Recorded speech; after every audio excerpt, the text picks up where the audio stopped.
আমি তো জানি আমি কি পাপ করেছি হায় আমার পাপের করলে বিচার বাঁচার আমার নাই উপায় দয়াময় তুমি মাফ করো আমায় মাফ করো আমায় মাফ করো আমায় জেনে না জেনে কত যে আমি করেছি পাপ কতবার যে করেছি তাওবা কতবার অনুতাপ জেনে না জেনে কত যে আমি করেছি পাপ কতবার যে করেছি তাওবা কতবার অনুতাপ দুদিনে আবার সব ভুলে গিয়ে দুদিনে আবার সব ভুলে গিয়ে মজে গেছি দুনিয়ায় মাফ করো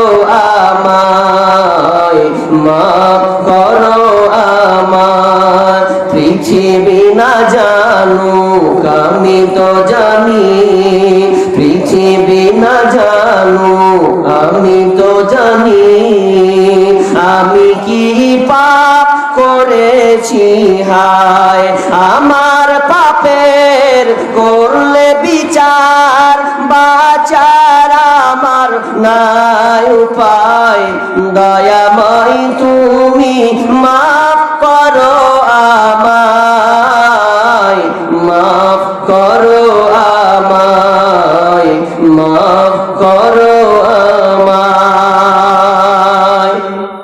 মাপ চাইতে হবে যত ভুল আছে এই ভুল আপনি সংশোধন করুন সংশোধন আমরা করছি না কোথায় সংশোধন করছি আপনি কোনদিন আল্লাহকে অনুতপ্ত হয়ে ডেকেছেন আপনি আপনার পাপকে যতক্ষণ পর্যন্ত নির্মূল না করবেন সংশোধন না করবেন ততক্ষণ পর্যন্ত আল্লাহ তাআলা আমাদের পাপকে ক্ষমা করবেন না মাফ করবেন না যদি আপনি মুসলিম হিসাবে আপনি আল্লাহর কাছে দোয়া করেন তাহলে আপনার আল্লাহ দোয়া কবুল করবেন এইরকম অসংখ্য প্রমাণ আছে যে বান্দা আল্লাহর কাছে চেয়েছেন পেয়ে গেছেন পাননি মানে অনেক ইতিহাস অনেক হাদিস অনেক ঘটনা আছে যে আল্লাহর কাছে একবার চেয়েছে আল্লাহ কবুল করে নিয়েছে কেন তাদের ঈমানের মধ্যে কি ছিল পরিবর্তন ছিল কোরআনের মতন তাদের অনুসরণ ছিল কোরআনের মতন তাদের জীবন যাপনের আপনার চলার ব্যবস্থা ছিল আমাদের আছে কোথায় আছে একটা দেখান না নামাজ আপনি ঠিক মতন 5 ওয়াক্তের সালাত আপনি ঠিক মতন পড়েন না আপনার সন্তানকে আপনি কোরআন সুন্নাহ অনুযায়ী ইসলাম অনুযায়ী আপনার সন্তানকে আপনি মানুষ করেছেন দেখান প্রমাণ করেন 100টার মধ্যে দেখা যাবে 98টা আপনার সন্তানকে আপনি স্কুলে পড়িয়েছেন 2% রেখেছেন মাদ্রাসায় কাকে যে একটু লেলা লুলু খেপা ওয়াকেম দিয়েছেন মাদ্রাসাতে আর যেগুলো ভালো ভালো ছেলে ওগুলোকে দিয়েছেন আপনি আপনার কি নাম ওই একাডেমিতে মিশনে তাকে আপনি ভর্তি করে দিয়েছেন এটা তো একটা গেল এবার আপনি আপনার সন্তানের বিয়ে দিচ্ছেন তো বিয়ে দেওয়ার সময় আপনি কোরআন সুন্নাহ মেনে চলছেন না কোথায় মানছেন আপনি একটা বেটার বিয়ে হবে তো বিয়ে বেটার জন্য কত যে বৈঠক করা লাগে আল্লাহু আকবার বৈঠক করেন না আপনি একটা মেয়েকে দেখতে আসবে 4 বার 5 বার বিয়ে যদি ঠিক হয়ে গেছে যে সামনে 20 তারিখ বিয়ে হবে 20 তারিখ যদি বিয়ে হয়ে যায় এরপরে বলছে যে বাইনা করে আসতে হবে বাইনা করতে হবে তো কোথায় শরীয়তে লেখা আছে বাইনা করতে হবে আমি এখন পর্যন্ত পানি আপনার কোন আলেম যদি পেয়ে থাকে তো বলবেন যে বাইনা করতে হয় কোথায় বাইনা আছে আরে ঠিক তো হয়ে গেছে বিয়া 20 তারিখ আবার কিসের বাইনা ওই যে বাইনা করে আপনার যা পালো খেয়ে ধুমধাম করে চলে এলো বাইনা তোর বাইনার গোষ্ঠী কিলাই কিসের বাইনা 27 তারিখ বিয়ে হয়ে গেছে ঠিক হয়ে গেছে বিয়ে হয়ে যাবে এরপরে কত নাটক আবার বিয়ে করতে যাবে তো 10 খান 8 খান করে একদম টাটা শ্যাম্পু গাড়ি যাচ্ছে কত টাকা খরচ হয় ওগুলোতে মিনিমাম 3000 4000 টাকা করে টাকা খরচ হয় না টাকা খরচ হয় ওই টাকার হিসাব দিতে পারবেন দরকার আছে মনে হচ্ছে দেখে মনে হচ্ছে একবারে মুখ্যমন্ত্রী বহুলি আসবে, এমন করে সাজছে। কি করে ও কোথাকার লেবার ঘাট দিল্লি খাটালো, ওর বিয়ে যাচ্ছে 8 খান 10 খান করে একদম গাড়ি যাচ্ছে। কেন তোমার 1-2 হয় না? লোক এতই নিয়ে যেতে হবে তোমাকে? এই কুসংস্কার গুলো বন্ধ করুন। লাভ কে খাবে? আপনি খাবেন, তোকে খাবে?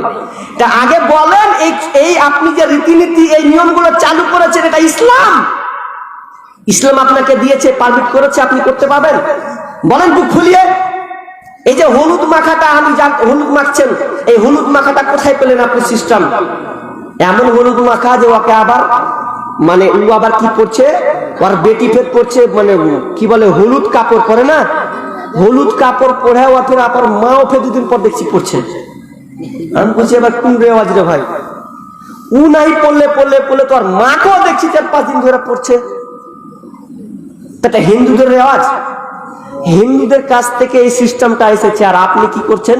এই হলুদের কাপড় মেখে নিচ্ছেন, রাত ভোর থাকছেন। তো কেন হিন্দুরা কেন থাকে জানেন? হিন্দুরা কাপড় পরে, হলুদ কাপড় হলদি গায়ে দিয়ে কেন? যে কৃষ্ণ আসে তাদেরকে আশীর্বাদ করে, ভালো আশীর্বাদ করে। ভগবান এসে ওদেরকে রাত দিন 24 ঘন্টা আশীর্বাদ করে যে ভালো থাক, বিয়ে হোক, ভালো হোক। তো এই মুসলমানের বাচ্চা আপনিও কৃষ্ণর কাছে এই আশীর্বাদ নেওয়ার জন্য কাপড়টা পরেছেন নাকি? কোথায় পেয়েছেন আপনি? কেন? লাভ কে খাবে? মুসলিম তুমি খাবে না তো কে খাবে?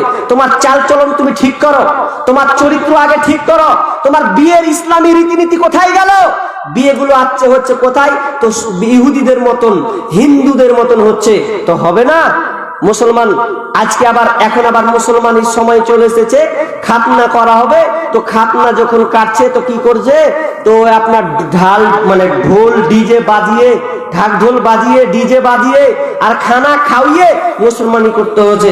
এটা কে বলেছে তোমাকে? তোমাকে এটাও করা লাগে? হাদিসেতে বলা হয়েছে যে লোম তুলে ফেলবে, গোপ ছোট করে দিবে, ভেতরে লোম তুলে ফেলতে হবে, তারপরে খাতনা করতে হবে।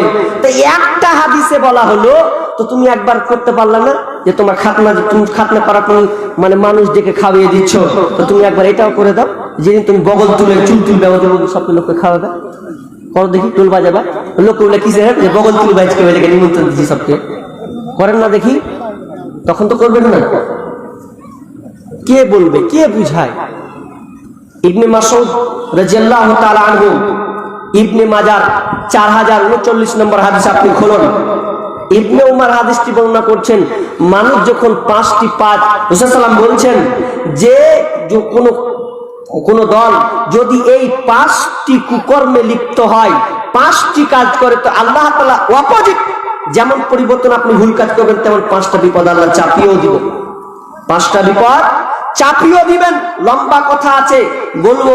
তার মধ্যে দানের কথা আছে, এই দানের ব্যাপারে আছে। তো ইনশাআল্লাহ মধ্যে মধ্যে এগুলো বলে দিব, ইনশাআল্লাহ, অসুবিধা নাই। হ্যাঁ, বুঝতে পারি না কতক্ষণ গেল আর কতক্ষণ হলো, ঘড়ি টানতে ভুলে গেছি, বিধায়ের জন্য একটু সমস্যা হচ্ছে। তো কারো মোবাইল থাকলে একটু দেন, থাক মোবাইলটা দেখে দেখে করি। কটা বাজছে? এটা 9:30 বেজে গেল না? 9:30, 10টা পর্যন্ত টাইম ছিল, তো আর 8 ঘন্টা আছে। আচ্ছা, কে কে উঠে চলে যাবেন? হাত তুলেন তো দেখি। 1 ঘন্টায় কেউ উঠবেন না? মাশাআল্লাহ, কেউ উঠবে না, দেখবেন মনে না একটু চেক করা থাকি তো কে কে উঠছেন। কেউ উঠবে না বলেছে, কারণ আপনারা কেউ উঠবেন না। আচ্ছা ঠিক আছে, মাশাআল্লাহ। এবার দানের কিছু একটা কথা বলি। আসলে এটাও কিন্তু এর সাথে সম্পৃক্ত নয়, এটাও সম্পৃক্ত, পরিবর্তন। দানেটাও এটা সম্পৃক্ত। কিভাবে সম্পৃক্ত? আজকাল আলেম ওলামা বলে দেন ভাই, দে ভাই, দে দে দে দে ভাই, দে দে। আর যখন ডাকাত যখন গলায় ছুরি ধরলে, লে বাপ লে লে লে লে, গলায় যখন ছুরি ধরলে তখন লে বাপ লে জালি বিলে, তখন আর বলতে হয় না দে। আর একটা আলেম যখন চাই তখন বলছে দে ভাব, তো দে ভাই বাপজি, ভাই বলে নিতে হয়। আর যখন ডাকাতে যখন ধরে লাই তখন বলছে লে। দেখেন কেমন করবো। অথচ আপনি দান, এই দানটা আপনার বজায় থাকবে, দান আপনার থেকে যাবে, বিদ্যমান থেকে যাবে। এই দান আপনার বিদা যাবে না। দেখেন, পৃথিবীর মাল, মানুষের মাল হচ্ছে 3টি, পৃথিবীতে মানুষের সম্পদ 3টি, তবে 2টা হারিয়ে যাবে, 1টা থেকে যাবে। 2টা হারিয়ে যাবে, 1টা থেকে যাবে। ওটা দুনিয়াতে শেষ হবে, কিন্তু একটা শেষ হবে না। আপনার মাল 3টি, বলবো? জোরে বলেন, বলবো? আচ্ছা ভালো করে দেখেন তিনটা আপনার মাল কি কি। রাবি হচ্ছেন আবু হুরায়রা, আল্লাহ রাসূল সাহাবীদেরকে বলছেন, এই সাহাবীরা তোমরা নিজের মালকে ভালোবাসো না পরের মালকে ভালোবাসো? তো বলছে কেন নিজের মালকে ভালোবাসি? তো বলছেন না, তোমরা নিজের মালকে ভালোবাসো না, বরং তোমরা পরের মালকে ভালোবাসো। তুমি গাড়িকে ভালোবাসো, তুমি আপনার বাড়ি গাড়িকে ভালোবাসো, ধন দৌলতকে ভালোবাসো, অনেক জায়গা জমি জড়ো করো, এগুলোকে ভালোবেসে বেসে বেসে বেসে মেহনত করে করে করে তুমি এগুলোকে কামাও, কিন্তু এগুলো তোমার নয়, এগুলো হচ্ছে পরের মাল, ওয়ারিসের মাল এগুলো। কিভাবে ওয়ারিসের মাল? আচ্ছা আপনার যে জায়গা জমিগুলো আছে, আপনি বাপের কাছ থেকে ভাগ পেয়েছেন না পাননি?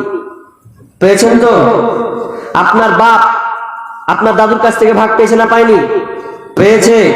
এবার আপনার বাপ যখন চলে যাবে তখন আপনি ভাগ পাবেন কি পাবেন না? পাবেন। এই মাল কিন্তু আপনার নয়। একটা উদাহরণ দিলে আপনি বুঝে নেবেন কেমন মাল, কি জিনিস এটা ট্রান্সফার হয়, এক্সচেঞ্জ হয়, এক হাতে আর এক হাতে যায়। কেমন যায়?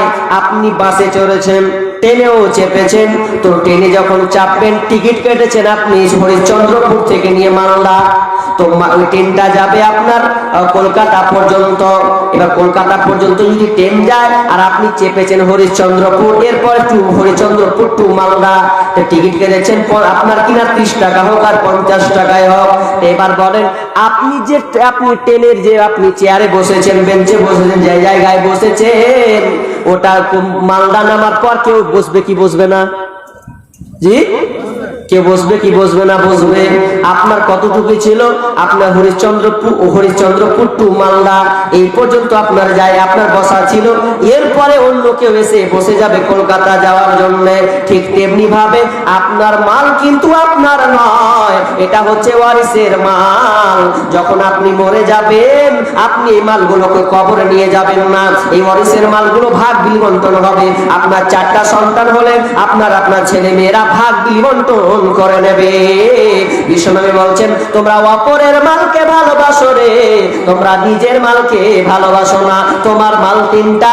1 নম্বর মাল হচ্ছে তুমি যেটা খাও ওটা তোমার, তুমি যেটা পরো পরে শরীরে পোশাক পরো ওটা তোমার, আর তুমি যেটা আল্লাহ রাস্তায় জমা রাখো রে ওটা হচ্ছে তোমার। বাকি পৃথিবীতে যত সম্পদ আছে সমস্ত সম্পদ হচ্ছে আপনার অপরের মাল, নিজের মাল নয়।